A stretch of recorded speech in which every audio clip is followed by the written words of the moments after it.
Welcome to We Are Women, Unapologetically, the podcast that talks about the good, bad, ugly, and awesome. Careers, life transitions, confidence, and everything in between. Because shift happens, but you don't have to do it alone. I cannot tell you the amount of times they called me lucky. They called me lucky because I can work remote and I have flexibility. And in their mind, that meant that I could be the one to take it all on. And at first I thought they were right. I thought, yeah, I can do this. I can make it work. But what I didn't realize at that time is that flexibility would become the reason I did everything. If you've ever been the one with the most availability, the one who can make it work, the one who everyone assumes has it handled, this is the one for you. I am Jessica Cumming, and this is We Are Women Unapologetically. Today we are talking about what happens when capacity becomes expectations. But more importantly, how to put down what was never yours to carry alone in the first place. Because everyone thinks that you're handling it. They think that you have it all together. But the reality, you are smiling in meetings, you are saying, I'm fine, you're barely sleeping. And you are one more thing away from breaking. But nobody sees that part. They don't see it because you have gotten really damn good at looking fine while everything inside you is held together by sheer will. And the reason people think that you can handle it is because you keep handling it. So they add more and you take it. And the cycle keeps going until something has to give. That's where this story goes. Not to the breaking, but to the moment I finally learned to put something down and how you can do the same. For me, it started in November of 2020. I flew to Wisconsin for what was supposed to be a routine 2-week trip over Thanksgiving. But that quickly changed because the day after Thanksgiving, we found out that my grandmother had COVID. Those 2 weeks turned into 6 weeks. 6 weeks turned into 13 months. I practically moved into my aunt and uncle's house. My bedroom was doubling as my office for the majority of the time. And during the winter, it was wonderful. My aunt and I got to bond. We tag team taking care of my grandma, and it was manageable. And then in the spring, she had to go back to work. And overnight, I became a full-time caregiver and a full-time professional. If grandma needed to eat, it was me. If she needed help in the bathroom, it was me. If a meeting popped up on Teams, it was also me. Work didn't stop, life didn't pause, and I just kept going. Now, you may already know this, but caregiving is so much more than just scheduling appointments and cooking meals. It's intimate. I am talking about incontinence devices, changing soiled sheets, and being there for moments that strip away any form of dignity for the both of you. And I did it. I did it because she needed me, but I also never stopped to ask myself, who do I need right now? There was one morning that I will never forget. I had just finished getting grandma's breakfast together. My hair was still in a mess. I hadn't even touched my coffee, and my boss pings me. Hey, can you jump on the senior leadership call? I need you to present. I did. Standing in the middle of the kitchen, pacing back and forth, discussing metrics. I didn't even show my face on camera, and that was pretty unusual. But I delivered the updates like I was sitting at a desk somewhere. But the reality is that I was in someone else's kitchen in sweatpants, one more ask away from completely falling apart. And nobody knew. Nobody knew because I didn't tell them. I thought that that's what being professional looked like. It turns out what it really was is what unsustainable looks like when you dress it up and you put it on camera. And maybe your version of that moment isn't the kitchen call. Maybe it's answering Slack messages at 10 p.m. because you work remote and nobody sees that you're off. Maybe it's being the friend that everyone calls in crisis but nobody checks in on. Maybe it's running your business solo because delegating feels harder than just doing it yourself. Different scenarios, same pattern. You are carrying a load that nobody sees and performing like you're not. A few weeks later, I called my dad. I was tired, I was unhappy, I was crying, and I honestly didn't know how much longer I could do it. He said something that I wasn't expecting. He said, Jessica, this isn't your responsibility. And that hit me like a truck. It was relief, realization, and guilt all at the same time because he was right. but I still felt like if I stopped, I would be abandoning her. About a week or two later, my aunts and I started looking for caregivers, people who could come in 2 to 3 times a day, and I thought, okay, now I will be able to breathe. But first I had to train them. I had to show them how my grandma liked things done because she was pretty particular. Then I had to watch them take over tasks that I had been doing for months. Then I had to make the decision to leave. Not the state, just the house, because if I stayed, I knew that not only would I be asked a million questions, but I would just want to take over because I could do it faster or the way that she wanted it. So instead, I would go pick up her meds, go check the mail, or honestly just drive around aimlessly for 20 to 30 minutes. And in those moments, that became the time that I could breathe.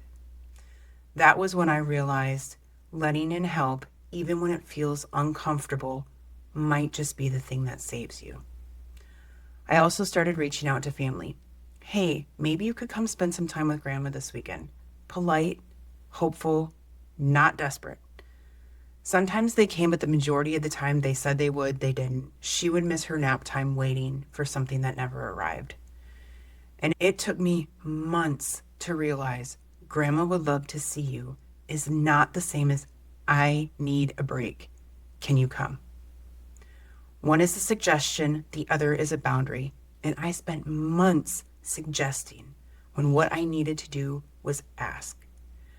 What I didn't realize at the time is that I watched my aunt go through this very same thing 11 months in Texas before I even stepped into this role. I heard her, did not understand. Now I have a different understanding. Now I realize that hinting doesn't protect your capacity. It just keeps you stuck, hoping someone will notice. Eventually, I made the hardest choice. In December of 2021, after 13 months, I left. The caregivers were there. They had a routine in place. My aunt was home for the winter and grandma was stable. And quite honestly, I was absolutely done. So I went back to Texas and I felt it all. The relief that I was out, the guilt that I left, the fear that I had failed them. But also there was this. I knew that if I didn't leave, I wasn't going to survive. And I had to choose. Because leaving wasn't abandoning my grandma. It was the only way that I could keep loving her without losing myself completely. And after I left, the three of us, myself, my aunt in Wisconsin, and my Aunt Paula, we became a team. We talked, we figured out what was best, and we supported one another.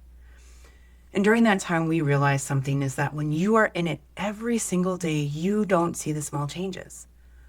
But when one of us would take a step back, we would notice the things that the other one would miss. Behavior shifts, confusion, signs that something was off. And for my grandma, that meant signs of a UTI. We had to work together to care for her. And in that process, we formed a bond that only exists between people who have carried that weight. I still manage appointments from Texas. I still stayed involved, but I wasn't in it the way that I had been. And I need to let you know that that distance, it let me show up better than I could when I was drowning. In July of 2024, my grandmother passed. It was 2 days after her 94th birthday. It was on my Aunt Sue's birthday. And although I wasn't there, I was the last one to talk to her. I was the last one to say, I love you.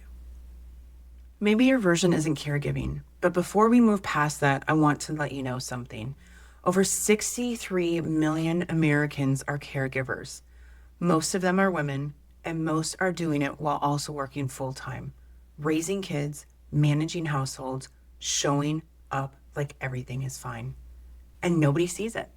Because caregiving, like so many forms of invisible labor, they don't show up on your calendar. It doesn't get performance reviews. Nobody asks you how you are holding up. They just assume you have it. But here's the thing, that same dynamic, the one where you're carrying weight that nobody sees, it doesn't just show up in caregiving. Maybe you work remote, which means you're available. So people email you on weekends and expect you to hop on your call and eat your lunch at the same time. And because you can respond, they assume you will. And you do. Because saying no feels like letting people down. Or maybe you're the reliable friend, the one that everyone calls when things fall apart, the one who listens who holds space, who shows up. But when you're struggling, you don't call anyone because you're supposed to be the strong one. Or maybe you're a mom and you're managing the school schedules, the meal planning, the emotional regulation for everyone in the house, including yourself. But nobody asks you if you need help. They just assume that you have it all handled. Or maybe you run your own business and you're doing the strategy, the marketing, the client work, the admin, the books, because delegating feels harder than just doing it yourself. And on paper, you're successful, but in reality, you are exhausted. Different scenarios, same pattern. You're carrying a load that nobody sees. And the weight that you're holding, that invisible load, it's not just what you are doing, it's what you're carrying emotionally while still pretending that you don't need support. It's showing up to meetings like everything is normal. It's being the person that everyone assumes has it handled. It's saying it would be great if you could help, when what you really truly mean is, I can't do this alone anymore. Nobody hears the difference because you don't say the difference. And the cost of that, the cost of not naming what you need, it's not just exhaustion. It is losing yourself in the process. So what actually helps? Not in theory, but in real life. When people are counting on you and you don't want to let them down, you have to name what you're hearing. Not to complain, but to make it visible. I honestly did not realize exactly how much I was doing until I started saying it out loud, until I started training those caregivers. And they stepped in. Was it perfect? No, but they stepped in. I had already looked like I had it all handled. But the moment that I explained to them that I needed help, not it would be nice if, not whenever you have time, but I need help. Can you do this? Clear, direct, specific. That is when you get the help that you need. It's not being demanding. It is about being honest about your capacity. And most people, they will show up, but only if you tell them what you need.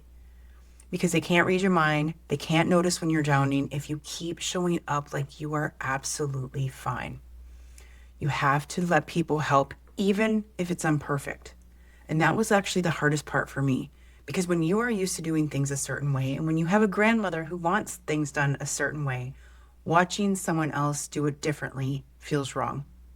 But I'm here to tell you that done imperfectly by someone else is way better than having it done perfectly by you, if doing it perfectly by you is costing you your peace. Again, the caregivers didn't do things the way that I did, and that was okay. Because the goal wasn't perfect, the goal was sustainability. And sometimes you have to step back. Not forever, not dramatically. But stepping back before you break is not the same as giving up. It is choosing to survive. And sometimes the most loving thing that you can do for everyone involved, whether it be your family, your team, your friends, is step back, because you cannot pour from an empty cup. And pretending that you're not empty, it doesn't make you full. It makes you invisible. So how do you know when you're approaching your limit? Because most of us don't even realize until we've already passed it. Watch for this. When rest stops feeling restful. When you can't remember the last time you did something just for you. When asking for help feels harder than just doing it yourself. When you are more worried about disappointing others than you are about depleting yourself. When you're performing competence while you are collapsing inside. Those are not signs that you are weak. There are signs that you are human. And ignoring them doesn't make you stronger. It makes the eventual breaking point harder. Your capacity is not limitless just because you are capable. Being able to do something doesn't mean you should keep doing it alone. And boundaries aren't about saying no to everything. They are about protecting your ability to say yes to the things that truly matter. The boundaries that I built, letting caregivers in, asking for my dad's perspective, and eventually leaving, those were not failure. They were the things that let me keep loving my grandmother without losing myself in the process. Here's what I want you to do this week for your clarity reset. Take 10 minutes and either grab a notebook or just think about everything that you're currently carrying. Work responsibilities, family expectations, emotional labor, all of it. Then think about or circle the things that are actually yours to carry alone. Not what you're good at, not what people expect, but what's genuinely yours to carry. Everything else, that's where your boundaries need to go. Pick one thing from that list. And this week, ask for help with it directly. Not if you get a chance, but I need you to do this. And if you need help getting clear on what's yours to carry and what you've been holding because no one else will, book a free clarity call with me. We'll talk through what's going on, see if we're a fit to work together, and figure out what your next step is. The link is in the show notes. And I need to tell you that I still think about that kitchen call sometimes, standing there in sweatpants, discussing metrics like I had it all together. And I truly wonder what would have happened if I just told the truth. I can't do this right now. I'm in the middle of caregiving. I need support. Maybe nothing would have changed, but maybe it would have. Because the moment I started telling the truth to my dad, to my family, to my boss, but more importantly, myself, that is when things started to shift. Not perfectly, not all at once, but slowly in a direction of something that I could sustain. So if you're in the middle of carrying too much, if you are holding it all together and wondering how much longer you can, you don't have to wait until you break to ask for help. You don't have to earn the right to step back, and protecting your peace doesn't make you selfish. It makes you sustainable. So put one thing down this week and ask for help directly. And if you need support figuring out what that looks like, book that free clarity call, because boundaries aren't about closing yourself off. They are about protecting your ability to keep showing up for what actually matters. If this resonated with you, please share it with a friend that needs to hear this message. And until next week, stay fierce, stay bold, but most importantly, stay unapologetically you.